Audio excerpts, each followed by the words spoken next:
मुझे एक वृद्ध सज्जन सुना रहे थे, अरे बोले आपके हमारे जमाने की बात पूछो, ये बेटी का ब्याह ऐसे ही थोड़ी होता था। हमने कहा कैसे होता था? तो बोले परिवार वाले नहीं जाते थे, कुल पूज्य पुरोहित जी जाते थे, एक सेवक उनके साथ जाता था और जन्म कुंडली देखकर वो ही कहीं जाकर वर को पसंद कराते थे और परिवार वाले उसे मान लेते थे। और बेटी तो विवाह के पहले वर को देख ही नहीं पाती थी। अच्छा, और सबसे पूछते थे को ठीक है, परिवार ठीक है, लड़का ठीक है। उस समय बेटी से कोई कुछ नहीं पूछता था, न चर्चा होती थी। वो एक सज्जन हमें सुना रहे थे कि ऐसे होता था हमारे जमाने में, ऐसे ऐसे। तो हमको लगा कि अब प्रणाम है उस व्यवस्था को, लेकिन इतना ही कहेंगे कि सबसे पूछा जा रहा है और जिनसे पूछा जा रहा है उनकी शादी होनी नहीं। जिसकी शादी होनी है, जिसे जीवन बिताना है, उसकी रुचि और परामर्श का कोई महत्व नहीं। अटपटी बात लगती है, क्योंकि कोई चीज, हर चीज पुरानी होने से ही अच्छी नहीं हो जाती और हर चीज नई होने से खराब नहीं हो जाती। पर आप उस समय बेटी से कुछ नहीं पूछा जाता था विवाह के लिए और विवाह कर दिया जाता था, ये तब की बात है। लेकिन आज कोई बड़ी अच्छी बात नहीं हो गई।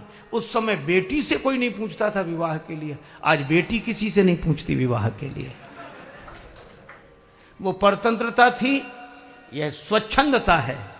पर तुलसीदास जी ने कहा कि जीवन का विकास स्वतंत्रता में होता है। इसीलिए उनको लगा कि ये स्वयंवर है।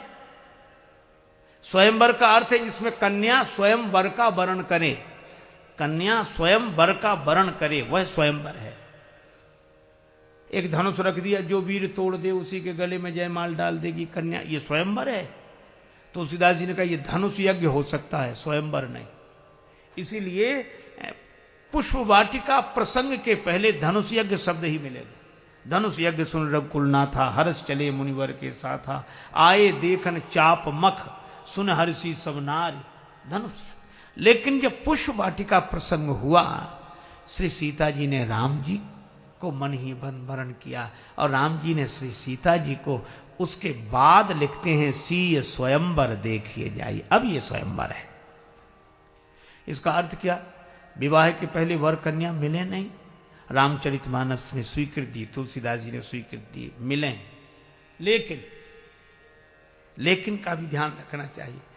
राम जी गुरु जी की पूजा के लिए पुष्प और दल लेने गए हैं और श्री सीता जी गौरी माता के पूजन के लिए गई हैं।